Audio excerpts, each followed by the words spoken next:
we'll welcome the Chief Executive Officer of Amundi Technology, Benjamin Lucas, and his guests. Enjoy that session. Thank you.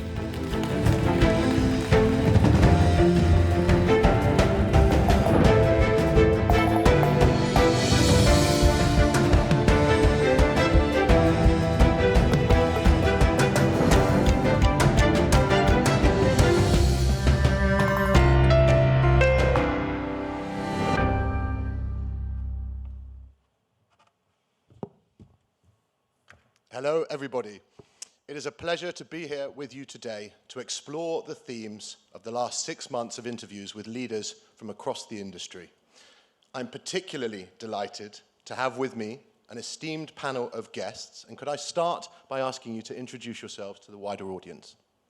So I'm Kay Swinburne, and I spent the best part of my career in financial services, but I have had a slight deviation into 10 years in Brussels doing legislation as an MEP on financial services, and I now, for my sins, have actually joined the House of Lords, and I'm actually doing the same in the UK in terms of legislation. Fantastic. I'm Frederic Tardy. I'm the General Manager of Microsoft in France. I spent 20 years in tech and in banking and in insurance in Asia or in the US. I'm also passionate about fintech. I mentor fintech and startups with the non-profit endeavor. So hopefully you all agree a good panel for which to take this discussion forwards. So without further ado, let's jump into some of the themes. One of the first things that we heard, particularly from leaders within financial services, was that there was almost a perception that we lag behind other industries, that others are doing more in terms of technology, others are doing more in terms of innovation. Frederic, you are the leader of a large technology firm, but you also have responsibility for financial services. You have an almost unique vantage point for me on this. What is your view? So my view is clearly financial services are lagging behind. I think that clearly GenAI taking this wave is huge.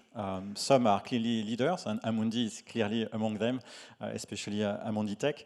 I think that the main challenge is how you learn very quickly GenAI. Our kids are practicing GenAI on a daily basis, and we need us to learn, and it's clearly the challenge.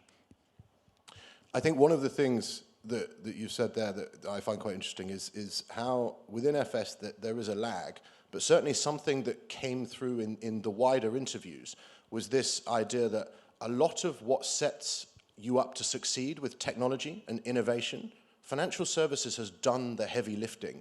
We've migrated to cloud, we've moved with data governance, we've invested in the talent. There's a lot of the hard work has been done. Do you agree? Yes, clearly I think that the financial services were the first company to use AI, to test AI. The main challenge is how you scale it, how you make sure that everybody in the company is learning and really grabbing this new technology. Also from a senior leader perspective, I think that many leaders are very good at financial services, but they need also to be good at tech. This is the main challenge. We are exactly as we were in 99. I remember presenting internet strategy to my boss, and he was writing on a document and asking an assistant to send a fax. We are clearly at this level in 24 regarding GenAI. So, Kay, perhaps some way to go from a financial services perspective. What's your view? So yes and no. I genuinely had the privilege of chairing the policy and regulation work for the FinTech review that UK government did back in 2020. And not only did we talk to the FinTech disruptors, the smaller firms with the entrepreneurs at their heart, we also spoke to the incumbents, to the very large financial services firms. And we found even back in 2020 that there were a number of very large firms who had totally committed, not just to tech budgets and technology, but also to the AI and generative AI in particular.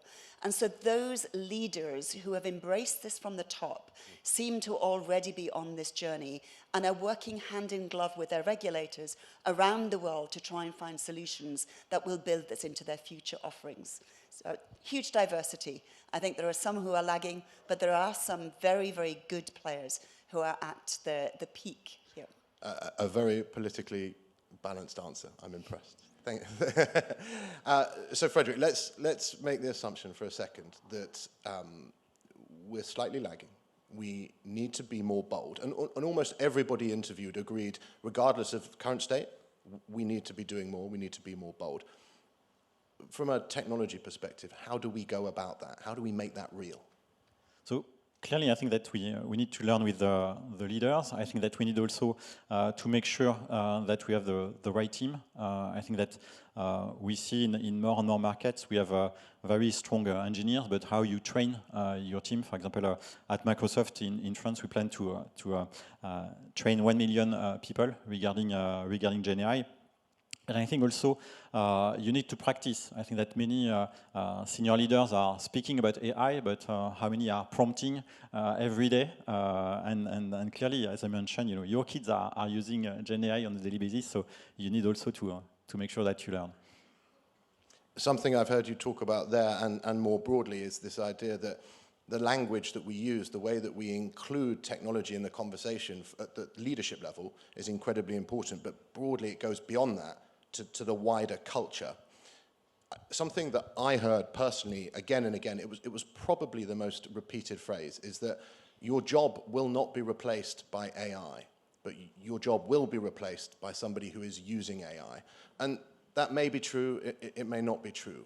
What I think we have agreed on is at a company level, as an institution, your company won't be replaced by AI, but it will be replaced by companies that have embraced AI and used it to leverage their potential and used it as a force multiplier.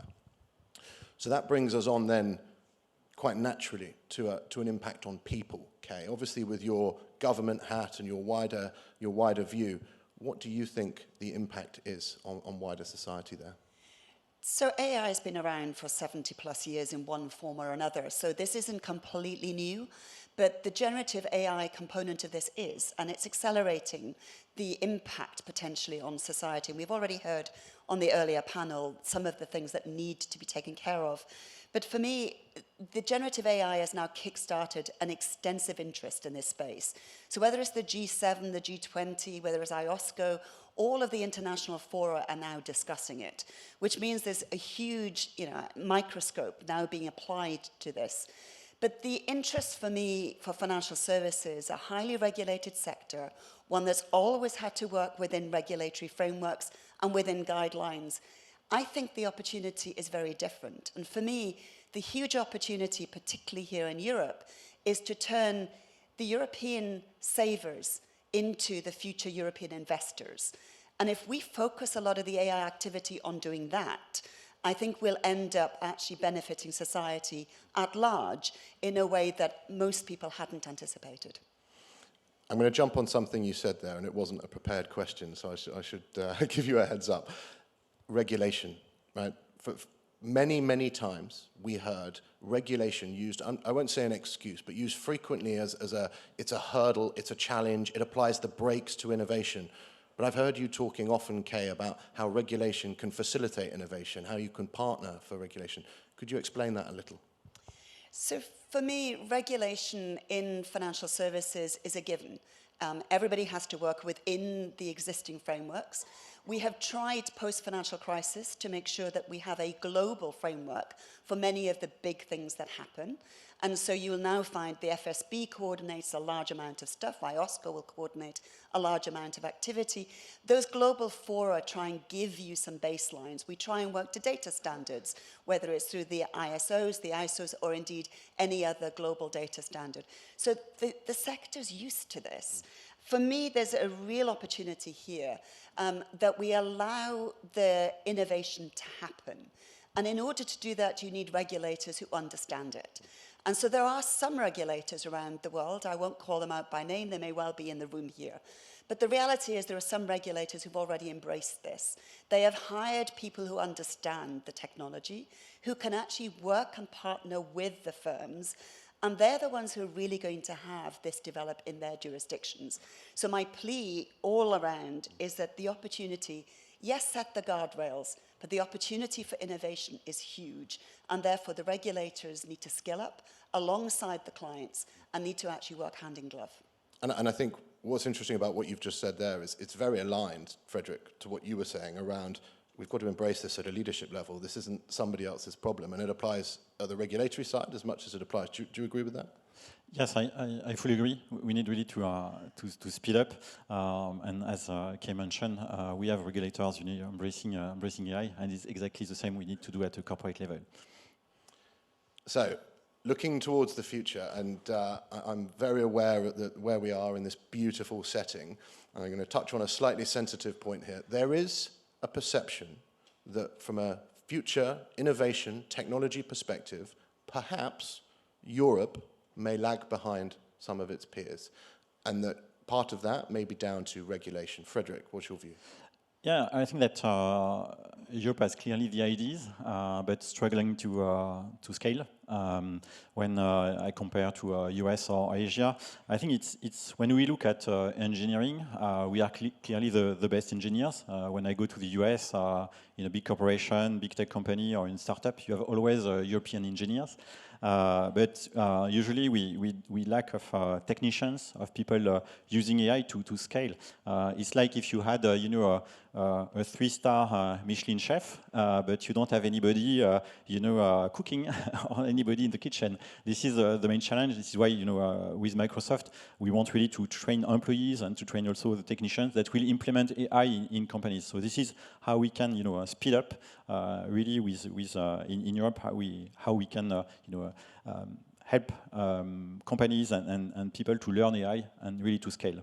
And I think there are two things that I take from this. The first is this is much more than just regulation when it comes to a European perspective. And I think that was a theme across the interviews. And if you look at it culturally, there are some fantastic ideas coming out of Europe, but we need to provide the environment that allows them to scale and allows our entrepreneurs to flourish. So, Kay, having sat at the heart of the regulatory centre of Europe for a very long time, what's your view on that? So Europe broke its own rules when it actually decided to do the AI regulation. It's cross-cutting, it's horizontal, it's not sector-specific, and it's not activity-focused. And so I think it's going to struggle to really work out how you regulate with that very broad piece of regulation. But underpinning all of that is actually the sectoral legislation that Europe has in place, much of which in financial services already covers the use of technology. So, we've used algorithms in trading in the secondary markets for a large number of years. They are regulated. You have to submit your algorithm to the regulators. These are things European regulators have done in financial services for a long time. So I think underpinning this, we will see a big difference in the way different member states will adopt the use of the technology. And we will see some of them being fast leaders and others who will be slow followers. But that's fine. That's always been the way with EU member states. And then you'll have outliers like the UK who will decide that actually, yes, they will regulate for safety in AI across the board, but in financial services, they have an underlying consumer protection duty that's now come on, that duty of care to your consumer. That will actually underpin how this is used. Because if you can demonstrate it's good for your customer, it's good for the consumer, and you're not doing any harm, then I suspect then it will actually already fall within existing rules and will be encouraged. Brilliant, thank you. And as we start to approach the end of the panel, I'm conscious I want to leave time for the guests to give some practical advice, some thoughts on how the audience and how the leaders around us today can progress into what is some significant headwinds and a lot of change. Frederic, any closing advice, thoughts for the audience? Yeah, maybe two advice. The first one is, are you learning Gen AI? Are you prompting clearly? For example, I'm saving 30 minutes per day using Copilot. Oh, you mean personally? Personally, yeah, personally, and the same for my team members. And we see, high performers, using this 30 minutes per day in a very efficient way. When we want to do minutes of meeting, for example, it's fully automated, or when we want to, answer quickly to some emails or some questions. I think the second advice is practice with the right partner. I think it's very, very important to learn with some partners. Clearly, learn with Amundi Tech. Amundi Tech is a clear leader. Learning, of course, with Microsoft. This will be my advice. Unbiased, brilliant. Kay, a more political answer, perhaps. So no, I think it's fairly much along the same lines in terms of collaboration. I genuinely think you need to actually view this as an area where you need to collaborate and not just choosing your partners in the sector carefully, whether that's tech or other financial services providers or fintech. You also need to actually partner with your regulator. They are skilling up, they are learning, they want to facilitate it in most cases. And so I think it's really important that you actually find the regulators you're comfortable with, you work with them, and you make sure that you actually treat them as an advisor and a partner. The other thing I would say is financial services really is uniquely placed. It is one of the few highly regulated sectors. You're used to dealing with this type of framework and guidelines. You're used to introducing new technology. You have moved to the cloud ahead of most other sectors and industries. In a highly regulated sector, you have been encouraged to do it. So I genuinely think we are in a position where we can press the acceleration button. And so I am really excited about what that's going to bring over the coming months and years. But I really want financial services to be at the vanguard rather than being the laggards. Brilliant advice. Thank you both for joining me today. And also a little bit of positivity and, as Gordon Brown said, hope, which is fantastic. Just to wrap up, from my side, for the audience, the opportunity is incredible. It is significant and it is immediate. But the key thing here, and Frederic, I loved your words. You didn't use them today, but in the interview, Frederic said to me, this isn't someone else's problem. In particular, this isn't a nerd in a basement somewhere that will solve this for you. We all need to embrace this. Leadership right the way through the firm. Ultimately, the biggest risk is doing nothing. Thank you.